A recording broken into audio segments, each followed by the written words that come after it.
What's up? It's your boy Carcino here. And let's get into it. Don't forget, the Cash App is Carcino if you want to donate to the page and show love and keep things flowing. That's what get us going. When you donate to the cause and feed the machine, we keep spurring you with hits. Now, here's another one out the vault. Some of you have heard, some of you have heard bits and pieces of it. Might not have heard it to this degree. Now, this was towards the end of 96. I want to say around December of 96, around that time.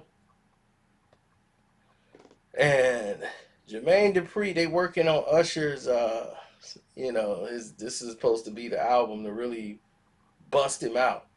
The My Way album for Usher. Now, Usher and Big knew each other since he was doing the Howard Homecoming and he was doing the Party and Bull back in like 93, 94 era, doing all that. He was like 13, 14-year-old kid. So fast forward, it's about 4 years later, he's like 16, 17 years old. And he's getting ready to come out with his massive second LP, and they're working really hard on it. And Jermaine has got this idea of putting him and Lil Kim on a record together because Lil Kim came out and her album was kind of crushing it at the time. So to put Lil Kim on the record was obvious the way to go, So they reached out to Un because Un still had her under contract. So they reached out to Un and negotiated a deal to get Kim over to Usher, so they could do the deal. So Un negotiated it. It was done. Kim was coming over, and Big found out about it. He didn't know nothing about it. So naturally, he's pissed. And he's pissed at Un because Un didn't even tell him this was going down. Puff is pissed because Puff didn't really know what was going on. Puff was like, man, like this ain't cool at all. So now this is like, whoa, wait a minute. Okay, well, Kim ain't his artist. This started a whole transactional thing happening here, which ended up breaking up on Diaz. I'm gonna tell you right now, Big was really salty with Un, who was his right hand man, and he felt you did this behind my back. You know me and Kim, what we do, we fight, we date, and all that. But I'm responsible for that album. So if something going down, I want to be involved. He's like, what do you care? You'll get paid off of it or whatever.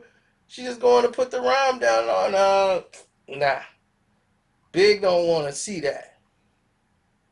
After everything that went down with Pac and Lil Kim, I mean with Faith and all that stuff, him letting another rapper be in the studio with a chick he been involved with, this ain't finna ride right now.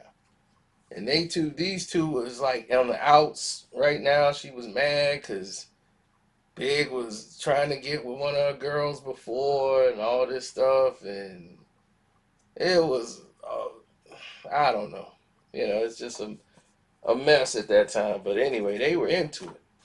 So Big got C Gutter. He got all his homies with him, and they got C Gutter, and they all went down there to the studio to where they was recording the record. It's like him cutting that record today with Usher. So he grabbed his Roscoe. Big had a revolver. He had a I think it was a 32. I don't know. Can't be sure, but it was a revolver. And he came down there to the doggone video shoot. And he was mad. He was really mad. So And this is a big dude that's angry. And he saw little Kim. She saw him. She was angry. She wasn't laying the tracks right. And he talked to Jermaine. But mainly, he was there to impose his will on Usher. Usher was happy to see him. Like, hey, big. Like, he was like not in the mood, not in his usual mood that he'd be in. He was in like, what up? Like, what's up? Trying to scare, Usher. So he brought the pistol for intimidation practice. That's what Big whole thing was. He wanted to intimidate Usher and Jermaine Dupri. He wanted them to let him know, like, look, anybody thinking of getting up with Kim, that's out the question, y'all. She just gonna cut the song and that's it. So once Big was there and she wasn't doing the song right, everything switched to the business side now. Now it's like, okay, I'm here now. Y'all cutting the record. The energy levels finna change because he see everybody on work and everybody trying to just cut a song. Now he worried about the song. And Jermaine Dupri wrote the record. Kim is already finna record it. Said Big didn't even need to be there. He ain't have to write the song. Jermaine Dupri wrote it. So Big was like, let me see this rhyme. So Big wanted to see the rhyme. And he was like, look, I'm trying to make it tighter. Let me look at it. She was, no, we got it. You stay out there, we working. And then she can't do the song right. And she's like, and he was like, what do you mean? You can't do the song. So he comes right through the thing and press her. So the scene you see in this movie Notorious is really based on this scene that happened when she was recording what was that, Just Like Me or something with Usher, that song. And you can tell if you listen to her vocals on the song, she sounds, just not into it. It just don't come off right. So Big goes out, pull a gun on her because she was like, look, I'm gonna take 5 and I'll come back. Big went in that studio, grabbed her by her hair, pulled a pistol out and told her, she like, you gonna sing these songs. And you gonna sing it the right way. We ain't got time to be playing with you. You wasting studio time and money. But what he wanted to do, and that's how they communicated. They had a very volatile, relationship. And that's all she was attracted to at that time. She was young. This is what young girls attracted to danger. So when this was all going through its course, Jermaine Dupri and Usher like, oh my God, this dude just pulled out a pistol on Little Kim. But this was all part of what he wanted to do anyway. Intimidate everybody in there. So they know, don't nobody mess with Kim. Kim is off limits. Kim is mine. No matter who I'm sleeping with, what I'm doing, Kim is mine. So he was mighty possessive. If anybody tried to get close to Kim, they felt the wrath. So, needless to say, after this is done, everything switches. I mean, everything switched.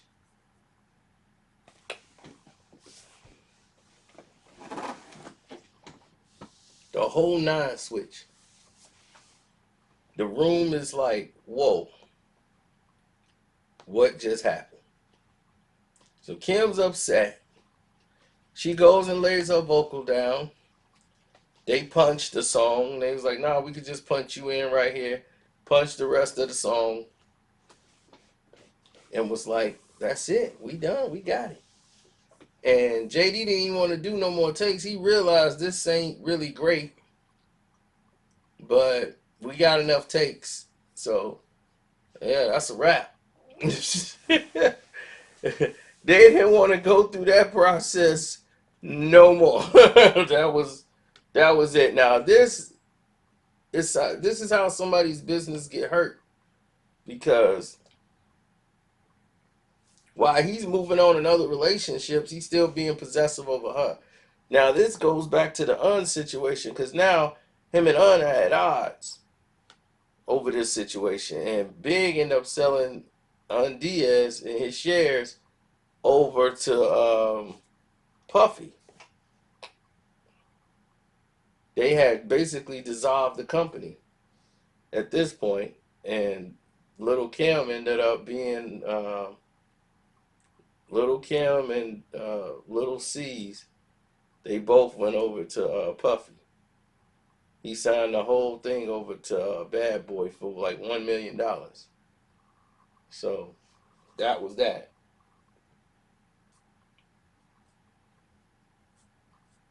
They're all based on this situation here.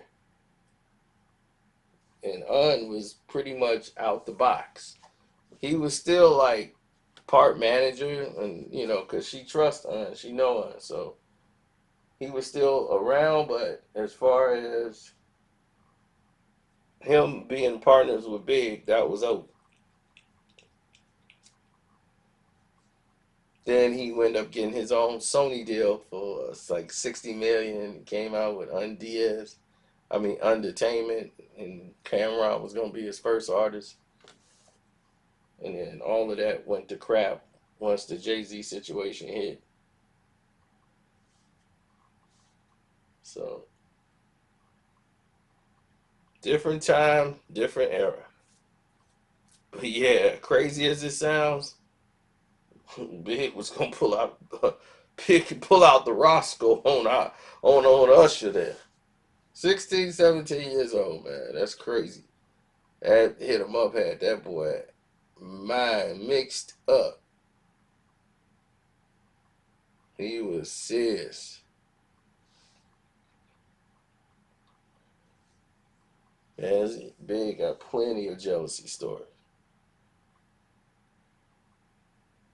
But the story about the sister or whatever was like, it was like Little Kim's play sister or whatever, and she told Little Kim that Biggie tried to get up with her and she turned him down and all this stuff. And she accused them of sleeping together. And she's like, "No, I didn't sleep with him. I turned him down." And this was, a lot of people think this happened like a long time prior, and she just found out, and it was actually in the song on Biggie's first album, "One More Chance," or "A Friend of Mine," rather. When he's like, "She thinking I'm dissing because of Uncle and I'm sister, or really for them dudes who really give a." But she started this Uncle family. She my man D, so why she mad at me? And a lot of people insinuated that that was the situation, and Big was talking about the Cam situation. But this was like later on, so maybe he just saw the future when he made that song, and it ended up coming true.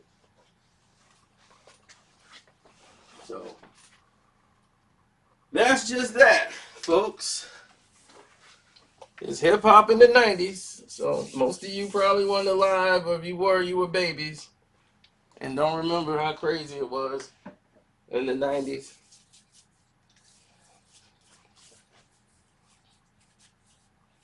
So don't forget to subscribe, hit that notification bell, and if you do, make sure you select all so that you can get all of your notifications.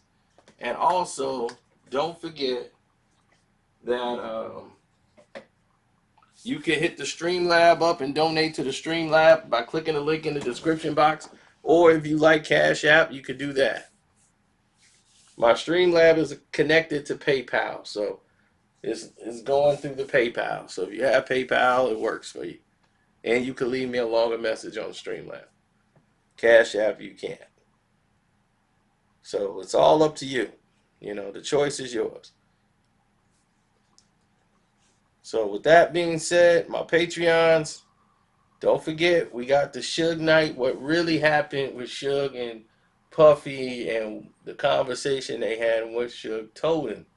All that's gonna be on the Patreon this week. So That's for the VIP members only. So stay tuned.